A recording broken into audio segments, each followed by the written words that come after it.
Welcome, everyone. Hello. Hi. My name is Jared Kingery. I'm with Cinestomp.net here in San Antonio. Welcome to the Better Call Saul / Breaking Bad panel. Without further ado, let's go and bring up our guests, Mr. Patrick Fabian, Daniel, and Luis Moncada. Yay! Welcome. Hi guys, thanks for being here. Hi everyone. To be in the middle, you know how that... You can spread out if you wanted to. There's a third chair there, so... I feel like I can sit on Howard's lap right now. Well, this is weird for me also to be sitting next to you guys, so... Maybe for symmetry you should sit in the middle. Should I be in the middle? No, it's okay. Okay. Hey, that would make a good picture. Yeah, I can go to the front if you want. Welcome to San Antonio to Big Texas Comic-Con. Well, thanks. It's only my second con and my first time in San Antonio, so Welcome. thank you all so far for everybody who stopped by the table and said hi. I mean, we're gonna be really nice to him so he can come to more. He's really nice. Isn't he really cool if you guys talk to him already? He's a really cool guy. Oh yeah. Really good dude. Yeah, I mean, I was standing at your table, met you a little earlier to talk with the panel here, and I think everyone left happy speaking to you and just. Well, I hope so, but they're happy because they're about ready to go to the table for these guys. So I got a lot of those. I was talking and telling what I thought was a funny story, and all of a sudden I could see them looking to the side, like, are they leaving? And I'm like, okay. You see those sharkskin suits gleaming in the light, and they just lure that. And by the way, I could have brought my suit too. You know, I didn't know we were wearing suits. The boys didn't call me, so. And those boots. Let's talk about those boots for a second. Yeah, those are maybe. great. These are the Doc Martens. I respect. That's more my speed. But those those have a specific name? No, they were custom made. A lot of people have asked me, they want to get the boots, and it's like, oh, it's going to take a lot for you to make those boots because they had to make them custom made. The boots were actually white. The tip was made by a jeweler that had to put them together, dye them. I mean, it was a whole process to make the suits. And the original suits were donated to the museum. Right, they're we had to get them back to make replicas for Call Saul, and they gave us a hard time to get them back. So I said, we gave you the boots. You're not gonna let us borrow the boots that we gave you? You wouldn't have this museum without. Exactly. Right, yeah. So we got them for 2 weeks, and we got the Better Call Saul boots. So yay! So these are custom boots the two of you are wearing now. Yes. And the suits. And the suits are. So he didn't get the memo. He didn't bring one of his suits from. I did not Saul. get the memo. Well, I didn't know my suit was in a museum, so I'm really behind the curve on all of it. Between the three of you, character-wise, some of the snappiest dressers on the show. I think before Jimmy becomes Saul, I think Howard is the best dressed lawyer in the show. And then the two of you. Yeah, we're three peacocks right here. Different lines of work, but I think we're all kind of killers in our own right. Now, I've watched, obviously, the two of you were in Breaking Bad, and then Better Call Saul, the three of you. You never shared a scene together, am I correct? I don't remember. Not that the world of the cartel crossed over much with kind of the straight-laced Howard's world, but... Yeah, no, and I would get asked questions all the time, like, who do you want to work with? And I thought it would be great, and I wasn't kidding. I said, look, the twins are really well dressed. Wouldn't it be great if we went to like the best haberdashery in Albuquerque and crossed paths there, getting suits and something like that? I even thought Gus as well. Like if we all were sort of going to the same joint, which is why I'm not in the writer's room. Yeah, it could have just been a little quick cameo, the two of you passing in the night. Like, yeah, that would have been great. Well, that would have been great. We did not work with anyone aside from the only person that we worked the most was Hector, yeah. The late Margolis. With Gus. Yes. Giancarlo. Aside from that, we saw, the only other actor that we saw from the main cast was Bob Saul, when an episode Batman, when we picked up the money for Lalo. That was it. And obviously... Nacho, we kind of... Well, if you haven't seen the show, you might have had a little bit of responsibility. No, Nacho was good. No, but yeah, we worked with Nacho. We kind of worked... Was it weird going back in like a prequel? Like you two of you already had a pretty epic death scene in Breaking Bad. Going back to do the prequel, was it weird? We gotta go there with the death. Wow, right on the back, right? Really? We're gonna go there? No, when we died, and that's a technical spoiler, by the way. when we died, before we died, we got hired on Breaking Bad for 7 episodes. We got hired, cool. And we already know we're gonna die, right? But when we got to the end, we had to, we kind of became friends with a lot of the people. They're very nice crew. Yeah. 50% of the Better Call Saul crew is Breaking Bad crew, so very nice, very cool people. So we got to the end, our last episode, and we kind of, throwing it out there, we're like, Vince, it'll be kind of like a cool idea if we can stay until like next season, maybe, a few more episodes, maybe like 12 more episodes. It was like, Luis, Daniel, if I keep you on the show for a whole nother season, we're not gonna have a show because you guys are gonna kill everybody. And I was like, oh, you're right. Okay, never mind. Yeah, just make my death really cool, okay? Yeah, it's gonna be epic. I was like, all right, cool. Cool. But yeah, no, I tried it. Cool death and really cool intro, by the way. Oh, that cold open. Explosion. Oh, the intro was amazing. The intro where like you're crawling across the desert floor. Santa Muerte. Because you guys know what that is, right? I mean, that's the on everything we've done, Patrick. That's the one question. What does the crawling mean? What the hell is that? Why are you guys crawling? You crackheads. Well, what does the crawling mean? No, that was a really cool. I'll tell you a funny story about the crawling. You know what the crawling? The hardest part about that was that we actually did the crawling, and it was really, really hard. And we had pads, like knee pads, and by the time we were done, and it took probably the whole first half of the day, man, we were bleeding with pads on because we were crawling from like, let's say we're crawling this whole room multiple times, like 20 times to get like what, 10 seconds?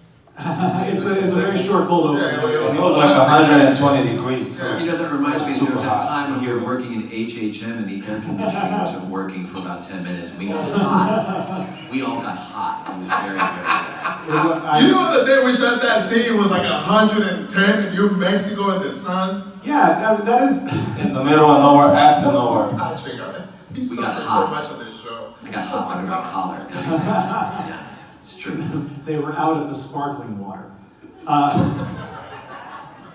And that's right. Well, it is true. It is true because, even when I would watch the show, like fans as well, because I'm in the show, but I would wait and I'd watch it on Mondays as well. And it would be 9 months or a year after we'd shot the thing. And so, I'd sit down to watch it. And literally, as any actor, the show for me was a lawyer show that has some emotional problems.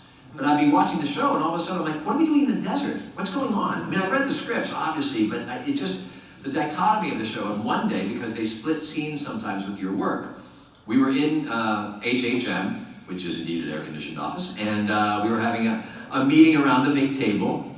And then the second half of the day's work was going to be out in the desert. But Jonathan Banks had gotten called in just before lunch, beforehand. So we're in the air conditioning, and Jonathan walks in, and he looks around, and he goes, oh my God. You are all sitting here with a bunch of air conditioning and water bottles, and I gotta go work in the fucking desert?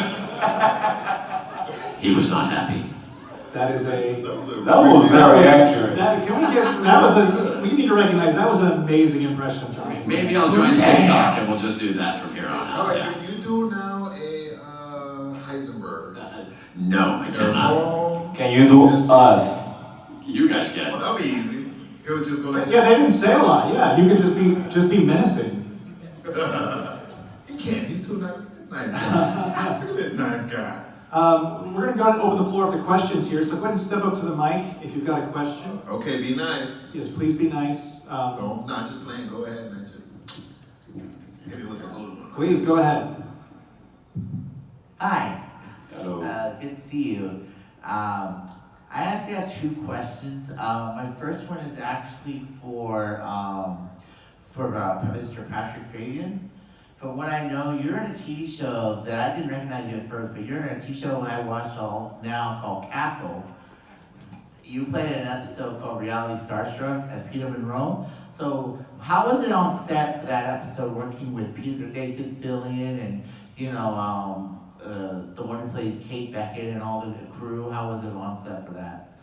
Well, first of all, what's your name? My name's Jonathan. Hi, Jonathan. I'm Patrick, and thank you so much. That is a deep dive. I was a guest star on Castle Indeed, and well, I've got two stories on that, I guess. One, those two leads were the nicest people. They were the nicest people on the planet. They really were, and they were like the 9th season or something. And you know, the show was about them hanging out together. And after 9 seasons, anybody could probably be sick of one another, but they were not. The second was the power of the internet, because Nathan Fillion was standing there next to me. And by the way, in this episode, like most of my work, I was playing a guy in a suit who had no soul and was only looking for money. I was a reality producer that was gleefully, you know, looking after like the crime of the week. But Nathan Fillion, affable boy that he is, was standing there and he's like, oh, I'm just chatting and stuff like that. And he was on Instagram and doing some, he was on Twitter doing something. And I said, oh, that's really great. He goes, yeah. He goes, I really like Twitter because I can connect with fans. I really enjoy it. And he says, sometimes I'll do stuff like I'll be in a city and I'll like take a t-shirt from Castle and I'll like put it somewhere. And then I'll wait like 10 minutes and then I'll text a picture of me, you know, pointing at it, and then the fans will, and I was like, oh, this is really cool, that's really great. And I said, that's really powerful. He goes, yeah. He goes, well, let's see, how many followers do you have? And I had, I don't know, like 4. And he's Nathan Fillion. So he's like, oh, he goes, you want to see a neat trick? And I said, sure. And he took a picture of him and me. And he goes, open up Twitter. And he goes, watch this. And he posted a picture of me and him on set. And he said, you guys should follow Patrick. We're having a great time on set. And I was like, boom, he hits it. He goes, now watch. And I look at my phone, and all of a sudden you see tick, tick, tick, tick, tick, tick, I literally, he did it just so he could see me go like this. What? It was crazy. It was crazy. It was really fun. And of course, after I wasn't on the show anymore, it went tick, tick, tick, tick, tick, tick, right back down, which is okay. But that's my Nathan Fillion story. And Castle, Jonathan, good for you. You're watching way too much television. I love Castle. It's my favorite. Well, you know what? They solved the crime, don't they? Yeah, I came close to almost beating Nathan Fillion. Really? He canceled at Fan Expo Dallas. Oh, I'm sorry about that. But since he's not dead, there's still a chance that he will be able to meet That's him. why I love it. I'm hoping to get the autograph the series. He's a good guy. What's your second question? My second question has actually 2 sides to it. The first side is actually for, I don't know which one is Luis. Okay. From what I know, from what I know, you were in 3 things that I found called, you were in Fast and Furious as a Scar Thug, you were in Dexter as Julio Benz, and Brooklyn Nine-Nine as Tito Ruiz. Between those 3, I don't know if you remember them, which was the most fun that you know, to play on those shows and the movie? They were all fun, but I'm gonna give you the most uncomfortable I've ever been. Dexter. Because Dexter, I'm sure if you guys watch Dexter, he kills everyone. Well, not everyone, I don't know, but he Only gets criminals. naked, right? He kills So criminals. I'm like, oh, how are we gonna do that? I didn't know at this point how they did that naked stuff. And they said, oh yeah, we're just gonna put a thumb that is the color of your skin. And I'm like, excuse me? A thumb? So it's gonna go in my arm. And they're like, yeah. I said, really, we're gonna wear that? He said, why can't you just film from here out? No, we have to wear. Okay, cool, man. Let's do it. So I get to I put it on. Oh man, girls feel this shit. Ooh, that's crazy. Okay, cool. All right, let's get there, right? I have it on. I get to the set, and I read the script. I know I'm gonna die. He's gonna wrap me up on saran wrap, that kitchen wrap thing. He does it like the saran wrap, and then he tries to gag you, and then he kills. You're right. I've seen Exactly like that. So I've they seen the did. theory. They actually Did you wrapped- see Jonathan's face light up when he did that motion? He was so excited about it. I watched the series. I met That's the how whole much I love cast. TV. I met the whole cast at Fan Expo Dallas last year. Really? Yeah. No, but where I was going, they do use the paper, the saran wrap thing, so they wrap me up in that thing, wearing a thumb. And remember, lighting, yes, on a barber chair, dude, sitting down, they wrap me up, and I'm like, holy shit, I'm not a claustrophobic person, but have you guys ever been wrapped up in plastic like that? Fucking, man, it is messed up. And Patrick is gonna get me, he could put. We finished the first take. It took 2, the first scene. But now we have to switch sides, show the camera. And I said, oh, we're gonna say, I said, and remember that took like about 10, 20 minutes to do the whole rapping thing. And me being a good actor, a nice person, I said, hey Luis, would you you think you sit there or should we unwrap you and do it? I know it's uncomfortable. It's up to you, you know. We'll be here like, in 20 minutes we'll do it. We change the lights and do the whole thing. I'm being nice. So I said, I'll stay. I don't mind. I don't mind. I messed up. Dude, imagine 20 minutes. You know 20 minutes on set is not 20 minutes, right? 20 minutes, that's like 45 minutes to an hour. Yeah. So I'm wrapped up in the old man, I never felt, you know that feeling that you're trying, like my skin is touching and I'm like trying to move and nothing is moving. Well, you're making gravy at this point. Yes! Dude, you don't even know that's the word. I never forget that. That's a really good one because you just kind of put flashbacks and old memories that I don't want to remember, man. You know, like, come on. I love it. That was the most uncomfortable. The other ones were fun. Okay. Fast and Furious was cool. It was very short, but it was fun. Oh, sorry, it's gonna bring out tears. Okay, side B is, I've never actually seen the show, but I'm willing to give it a try. Were there any embarrassing stuff that happens on set, either when you guys work together, your shows cross, or your separate shows? I got one. Ask him that. It doesn't involve a It's phone. not embarrassing. It's But not. ask him what happened where she bring Or back. like any pranks. Not another song. Okay, so that was my first acting job ever. And Luis has a story, he could tell it really well because it was from his point of view. So, Me yelling at him the whole time. yes. First acting, Patrick Let him have Fabian. it. So it was Danny. You know, Breaking Bad was his first job ever, right? So first job ever, right? So we got to the set, and you guys already know the first time we made Walter White. Brian Cranston. Bryan Cranston. We're walking, we drive to the desert. He's directing. We're walking, and then he's like, "Oh my God, look, the guy from Malcolm in the Middle." That fool in the middle. You know what I'm saying? Guys, you know me. I'm trying to be a professional, stop being busy. But he I was couldn't help it, starstruck. Starstruck. I couldn't help it, I was Oh starstruck. I my couldn't help gosh! And then later after that, the whole time I was there, I was in his ear. he was That's why he barking said the he whole gets time. out. The whole time he was I barking. can tell the story. I was like, we had to go shoot someone, and I'm like, okay, look, you're gonna fucking do like this. You're gonna shoot that motherfucker like it's a fucking Saturday. You're drinking a cup of coffee on a Saturday morning. This is nothing to you. Bro, they You do do that. this every day. But I was like that mean, and I was like, get in, focus. Oh man, I had him like, yes sir, yes sir. The thing is, if it wouldn't have been for that, I probably would have fucked up many times. No, He was barking that whole time. you know how it. You have to feel. You cannot just be like it looks fake. You have to. You gotta get really You into know, it. and I know that he was nervous. You should have seen. You know, right, he's not even talking right now too much. But have you guys been to our tables over there when we go? He talks like a freaking parrot, man. He talks. I don't shut the fuck up, I keep on talking. When we got to the show, when he was doing the audition, this guy talking. When we got to the audition, he was like this. Thank you. Like fucking stiff as shit. Like, dude, what the? That's not. So that's why I really did the when I was talking on set and trying to get him in character. That was the reason why I wanted him to do good. But did I do a good job? He did a good job. Because I gave him all the shit I gave him, right? Because he did pretty good.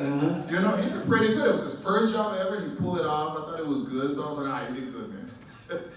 But I'm still not going to say sorry for all the shit I said. But you did good. So what?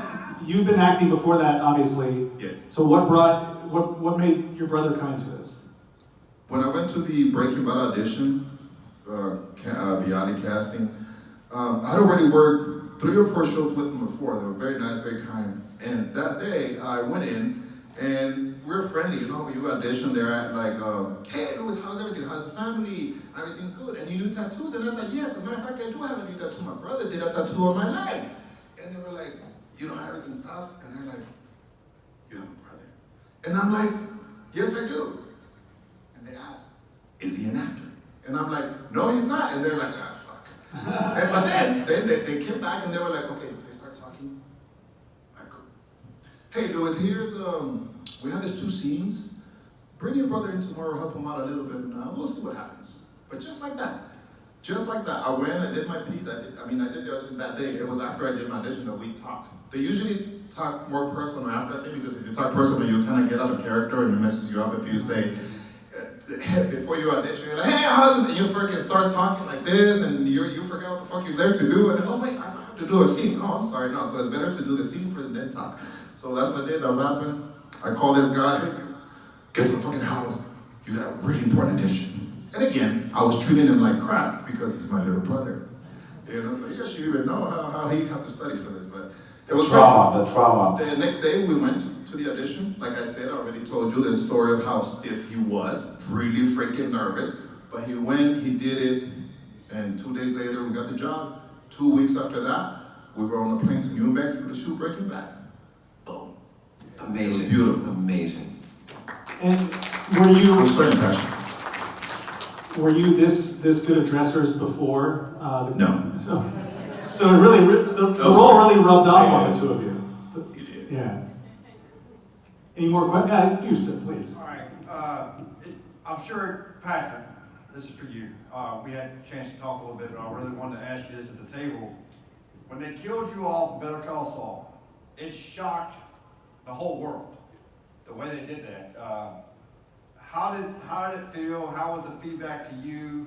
Tell me some of your feelings about how they. Sure. I kind of feel like they did you wrong. I really do. Well, Jimmy and Kim did me wrong, that's for sure. Yeah. And remind me of your name, please. Corey. It's Corey, right? Yeah. Corey and I were talking before he came out, and you had the scripts, right? Yeah, those great scripts we got to sign and stuff like that. Spoiler alert: we're talking about Howard's last episode, which is a demise. Can we? Does anybody not seen all of Better Call Saul? Oh.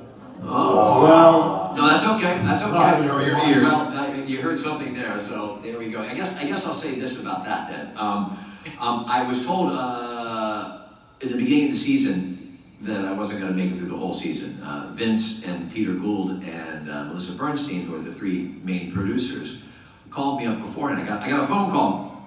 As an actor, you don't want to get phone calls from your executive producers.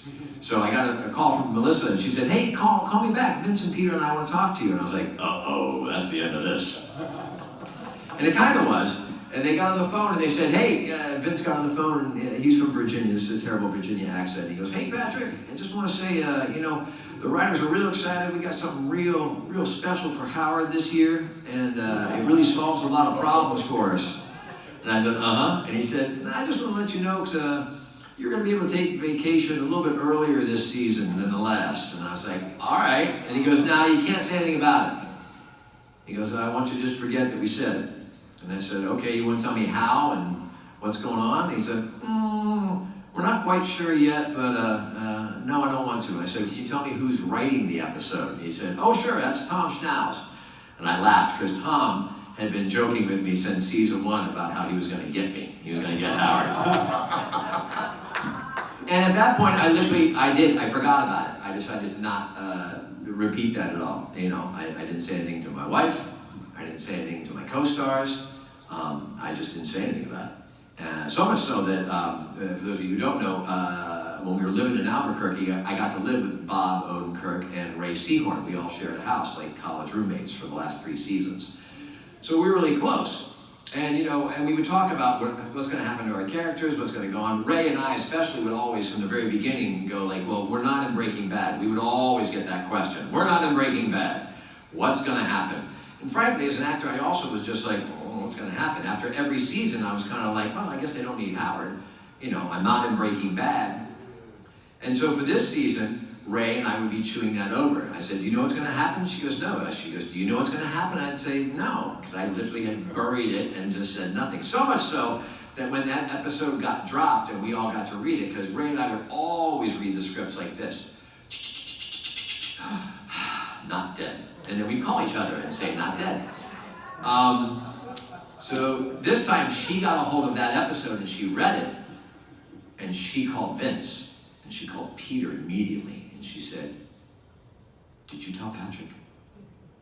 And they said, "Oh, yeah, we told him like 6 months ago." And she was livid with me. She called me and she tore me a new asshole. She was so upset. She was like, "How could you not let me know?" Which is fair, but also I think in my mind, I also was thinking that maybe they changed their minds. Maybe they changed their minds, and they didn't tell me. I mean, they don't tell me anything anyway, so that's okay. And I was really thinking that, and when I was reading that episode, I was just like, oh yeah, look at Howard's talking a lot, he's doing this, he's doing that, and maybe, and then, I've said to a couple of you who've come up to the table, the way it plays on the screen is exactly how it reads on the script. Howard's talking, blah, blah, blah, blah, blah, blah, and all of a sudden, He's enter so-and-so, and then a half a page later, end of show. So it was a real, look, I knew it was gonna happen, I filmed it, and when I watched it, I also went like, what? So. he's kind of, you've got a really telling them off monologue. Oh yes, the most he speaks in the whole show. And then. And he's rewarded with that. Meanwhile, these two have their feet kicked up because they know they're not going to die at all because they already died 10 years ago. They carte lunch. Well, we came back from theft, man. I wanted to make it. No, I was really. Oh, I always brag about that part. Anybody said, no, we don't die. Yeah, the two of you, Bob and Jonathan and Giancarlo, yeah, all could just kind of walk around and. The actor, rest in peace. I called Jonathan Banks up actually after we got picked up for season 3, and I was so excited. And I was like, Jonathan, we got picked up for season 3. Like we had made the JV cheerleading team. I was so excited. And he goes, that's nice, Patrick, but remember, we know that Bobby makes it to Breaking Bad. We know that I make it to Breaking Bad. You, Seahorn, Mando, we don't know what happens to you. Save your money. Here's what you're gonna do. Here's what you're gonna do. All right, next please. Elliot. What are your guys' favorite scenes? Like just in general, not the ones that you're in. But in both Breaking Bad and Better Call Saul. You say favorite scenes? Yeah. Not necessarily yours. For me, it will be all the shootouts we had. The truck explosion that season, that was Breaking Bad, and then the shootout with Hank at the end of where we died, Breaking Bad. And then so as 404 and the shootout with Mando. But oops, you haven't watched it. Some of the shootout we had at another motel. That's a great So all the shootouts we have, but the shootout with him, that was a really good one with that car. And the other motel called? Momo, whatever, a shootout with a bunch of other cartel guys. But the explosion, I think, was one of my favorite ones because I remember they only had one explosion. One take, one explosion. Yeah, for the... No CGI. Yes. I saw the shootout in the motel. I came to set that day. That's pretty good. And that's again when I realized, I work in air conditioning and suits. That is it. I mean, honestly, because it plays fast, it plays tense, but it takes such preparation to make that stuff work, and the patience, and the dedication, and the patience that these guys have to do to be locked in and focused, because it's gunplay. It's all very serious. I mean, it looks great, it looks cool and all that stuff, but that takes a lot of planning on everybody's part to make it work. And again, it is not in an air-conditioned office. It is outside in the New Mexican desert, and it's the like heat, and it's awful. And people get cranky, and it's a lot. My hat goes off to these guys for that kind of work, without a doubt. That was like a whole act too, right? Like it was like a good 7-minute scene, wasn't it? Yes. So that's how many days of shooting was that? That one was 2 days. Well, the one with you should cover your ears, but one of the hotels was, let's say, 2 days. Okay. No, they were both 2 days. Yeah. 2 days, it took 2 days to prep that, all that, yeah, because there were the stunt guys and the other shooter, head shooter, it was a bunch of stuff, about 2 days each. I was there for 2 hours. Again, it was very hot, so I had to leave. I gotta go back to this house where we See, and I've never, I don't even think, we never worked in any AC. Did you ever work inside? No, we never worked inside. You were in the hospital once, right? You know what? The hospital once! And we were there for like an hour, maybe 2. It was so fast. But everything else we shoot is like, where are we shooting tomorrow? Oh, we're gonna be in the desert over there for like 12 hours. I'm like, where? Well, at the hospital, the AC fucked up. Remember, the AC went out. Oh, fuck. So yeah, so. You're gonna be in the desert in sharkskin suits, right? Oh yeah, that was the problem. You know, when we did the pickup to the money for Lalo, yeah, I read that and I thought, we're going, oh my gosh, we're going, what's gonna be 100? And It was bad. I was always worried. That was, I think, my first thing I checked was the weather. Every time I went to New Mexico for this character, for Breaking Bad or Saul, I was thinking, oh man, we're always gonna wear the suits. Yeah. Oh, it's pain It in was the ass. over 100 degrees. No, when it was cold, I was fine with everybody else, because everybody else was fucking cold and I was chilling. All right, next please. Hey guys, how's it going? Good. Mr. Patrick, Mr. Luis, Mr. Daniel. just wanted to welcome you guys to San Antonio. Thank you. Glad that you guys got to make it. First of all, I wanted to, acknowledge what you were saying earlier about the coaching and stuff was on set. Like, I would have never known that was your first acting job. Like, you guys killed it. I mean, I have a little brother as well, and we're close in age, so I can appreciate, some of that tough brotherly love and stuff. I mean, you did what you had to do, right? Because now you guys, like, that's part of my question, like, how does it feel to know that you guys are part of, like, one of the best shows in history? I mean, you being your first job, like, you guys are, like, immortalized, because this is going to be talked about for years and years to come. Yeah, we talked about, your death, but it's still one of the best, written characters, I think. The whole Jimmy and, their rivalry and stuff, and I mean, you guys are one of the best villains probably, so that's great that they brought you back. Thank you. They didn't waste you guys so quick, so yeah, what does it feel like to you guys to know that, you'll be able to show it to your kids? The first word that comes to mind, lucky. No, but we're honored, man. Honored, thankful. I mean, everything that you can put into the whole part. It's a beautiful thing to be part of the show. To me, I was just happy acting and living and surviving. Then you freaking work in consider the best show ever, or the two best shows ever. And you're like, oh my God, how did I get this lucky? I'm so thankful. I am so grateful for the opportunity and for the love. Aside from that working with the people, the cast, it was so beautiful because it's a great show, but it was so cool that people were so nice, so sweet. It was like a family working on that show. I worked on shows that, they were great, but the people were fucking assholes, I can't wait to leave and do mid-part and get that. No, but this show was like, trust me, it took a minute for me to say bye to people, for us to say, I have to go hug everybody. But I'm grateful and honored to be part of those two great shows, and because we have the best fans in the whole freaking world, man. Yeah, best fans without a doubt. Absolutely. For us, it's a beautiful thing, man. The support we get you guys are so nice. You guys go to the table, we talk, we can talk about it for hours, It's always like that. Everywhere you go, it's so deep. It's a beautiful thing, man. We're so thankful for that, the support, the love, and all that good stuff. Oh, man, I'm gonna cry. Okay, hold me. Yeah. Yeah, no, job of my life, without a doubt. Never be anything like that again, most likely, you know what I'm saying? And I've been around for a long time. I've been doing it for a long time, and to have something that come up in my career was just the most luckiest thing in the world. But you mentioned Sharon Bialy and Bialy Thomas and Sherry Thomas, the casting directors. That's how I got the job. I got an audition, and the casting directors said, come on in, and they coached me through the audition.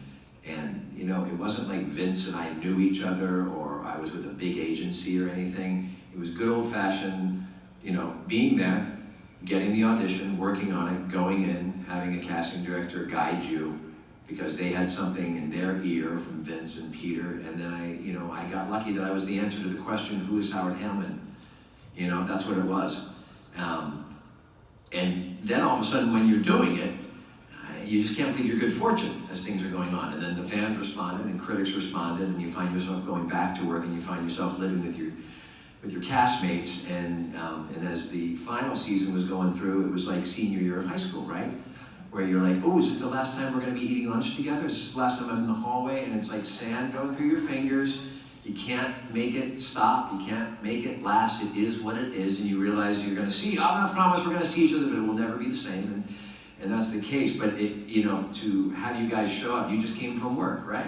Yes. Yeah, and we have people driving in from Houston and Dallas, and hey, I'm Chuck, right? And all of a sudden it's like, right, we got to be a part of something that moves people to do something like that, and that's amazing. I mean, I honestly, Luis and I have, long, beautiful careers before all this. I feel badly for Daniel, obviously, because he started off up here, so his career from here on.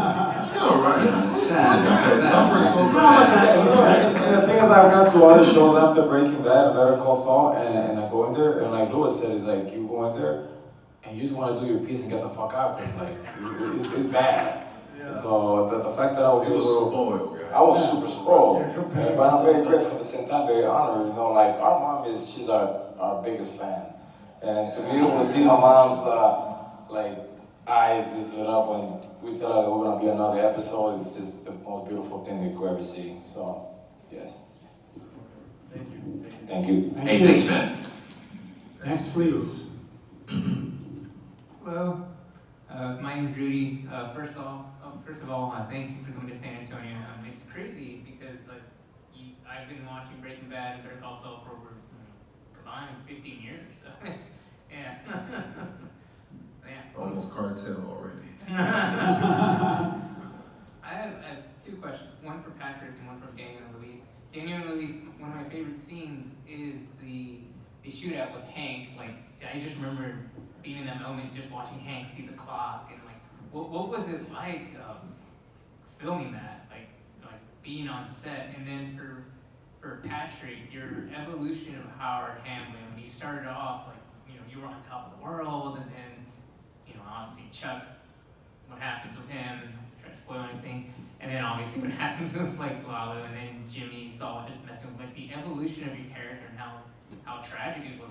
How did you view that character? Because I really thought Howard Hamlin was so many layers to him. So, episode 307, 1 minute. You know what I remember about that episode was that our budget was really low for shooting. Remember, Breaking Bad season 3, that's when they won the first Emmy. But while we were working it, the producers didn't know that, so our budget was really small. So where I'm going with this is that scene that we shot that day should have been like a few days to prep that scene. Yeah. We didn't have that. We had 2 days. So what they did is they had 2 units filming simultaneously. Like we were shooting a scene right now. Danny and I are shooting something here as they're setting up a scene right next to us where Hank is gonna be and where I'm gonna have to jump shoot him there. And as soon as I cut over here, I have to run over there, go work on my other scene right away, and then they're prepping the other scene for the next one. So cut over here, run over there. So I remember it was just, it was great, but it was like, it was running from here to running over there to running over there, and it was a busy day. And again, we were outside. No AC, guys. No AC. Oh, during this time, it was the opposite. It was cold, it was snowing. So I had to postpone for like a week, but it was bad. No, but it was a really, really cool scene. I remember how much fun we had doing it. Remember, I had a stunt guy. I never even used my stunt guy. Yeah, we didn't use stunt. That's hard, bro. That's the time I told them I didn't want to die, and they said, no, we gotta kill you. We don't want the show to continue. No, but really, come on. I would have shot. If you guys got a DEA agent on the ground, and you already shot him a few times, are you gonna go get your axe in the trunk of your car? No, I would have shot him. I would have emptied my clip and loaded the same clip and emptied that motherfucker again. And I'm like, yeah, motherfucker. No, but it looked much better when I pulled the axe and I dragged it. It was freaking cool, man. But yeah, that's what I remember. That no AC and no heater, and it was great. It was beautiful. It was nominated for an Emmy. Oh my God, fantastic. That's great. The writers gave me everything. And the wardrobe.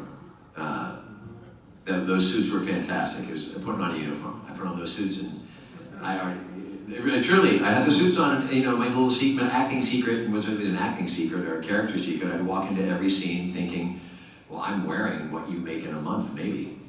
That was a bit of Howard, right? Howard, he was a peacock. He loved what he wore. He was what he wore in many, many ways. But the writers set him up as sort of the bad guy in the beginning, but as we saw, he was really sort of running cover for Chuck. And as we saw later on, there's an argument to be made that Howard is actually the only one who's a true North Star through the entire series.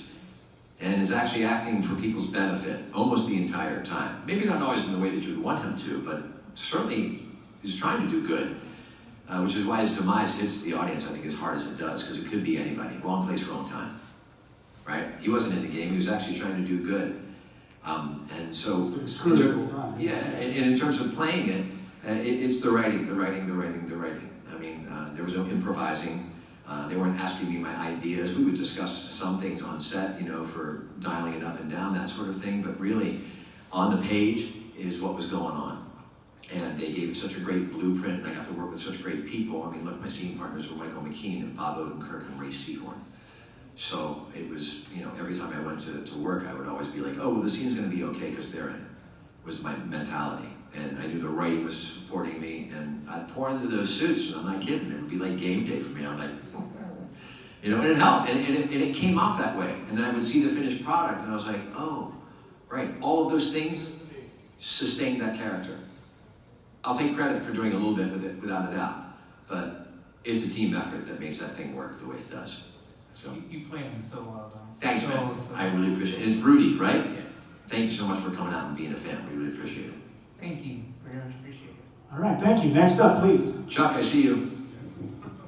Hey, just real quick, Luis and Daniel, any chance we might get a Funko Pop from the cousin of the twins? Like, have y'all been approached about that? Well, I have one. Nobody. I'm open to it. Anyone? Is there the Funko people? Or what? I don't have a Funko either. You know, well, there we go. There you No go. Howard Funkos. Tres amigos. As many Marvel Star Wars characters there are in Funko Pops, I gotta have one, hopefully one day, so. No, you know what? There's been people that made them, but I want to say independent companies, yeah, like they have made them, they brought them, we have signed them, and we got a couple for ourselves. I've seen them, but they're not like out there, you know. So I didn't ask, and I should have asked, not because it was me. I mean, hey, do I get some royalties for this shit or something? You should tweet at them. I know, right? What is smart? Yeah, they pull the They gave me one, and I was like, Nathan Fillion. okay, I just do what they gave me one little thing, and I'm like, okay, I'll say whatever you want. Like, now that I think about it, shit, it could be a million right now. I'm so what? And Patrick, real quick, you said y'all like were roommates during filming and stuff. Was that like y'all's choice or just because of budgetary issues that? Oh no, that was our choice. Bob was very gracious. A great number one to work for. The show works from the fish stinks from the head down, as they say. And Bob was like, look, we're all working together. Why don't we just get a house together? And so we literally did that. And so we were like college kids. We go to work, we do our job, and then we come home and we have this big old house and we do what you do. You sit around the kitchen table and eat French fries and gossip about work, you know. But it worked out great. It was really a nice place to come home and have friends with. So we did that for about 3 years. And that kind of experience, if I ever get the chance to be the lead of the show, I'll do the exact same thing. Thank y'all for coming. It was an honor. Chuck, thank you, man. Appreciate it. Guys, we're out of time. You know what? Funny stories of living with Bob and Ray. You'll have to wait for my book later on. Ooh. I'm never writing a book. I'm not talking about that. Real quick, if you can get it real quick, it'll be the very last question. Not about the show. What kind of cars do you guys drive? I've always asked that to everyone. Please let me go first because it's going to be the least cool. I'm a valley dad with 2 kids, girls who are 11 and 12. I have a Toyota Highlander. It's got apple boxes and juice boxes underneath the front seat. Cheerios and the way that's Absolutely. I can't guarantee that it doesn't smell, but it's mine. About the car, it's about how cool he is. You know how cool he probably driving and probably people do a double take. What's that Howard? Whoa, you know what I'm saying? And people not even giving a shit about the car. I drive a Jeep Cherokee 21. Yeah, I also have a kid. That's why I have a kid. So I have a bunch. In my car is full of soccer balls and soccer gear for my son. And training and with the boxing, I train. That was a good story. He trained me in the boxing. I didn't know how to box at all. That's my best Luis impersonation. And the only reason I looked cool, the only reason I looked good for a minute was because he showed me how to do it. And talk about attitude, he was like, it's all in your attitude, all how you do it. So he posed me, posed my face, posed my arms. He gave me clues about turn like this and make your little skinny arms look a little bit bigger. Well, it was. You guys remember the scene he had when he fought with well, you haven't seen it, so you don't know what I'm talking about. Don't worry, this is just bullshit. That's all right. But there was a little fight that I'm not talking about. But yeah, watch he the was show. really good. Really, really good. Camaro. There you go. Come here, of course. There we go. Somebody saves us. A pink Camaro. Patrick Fabian, Luis Moncada, Daniel Moncada, thank you again. Yes, thank you.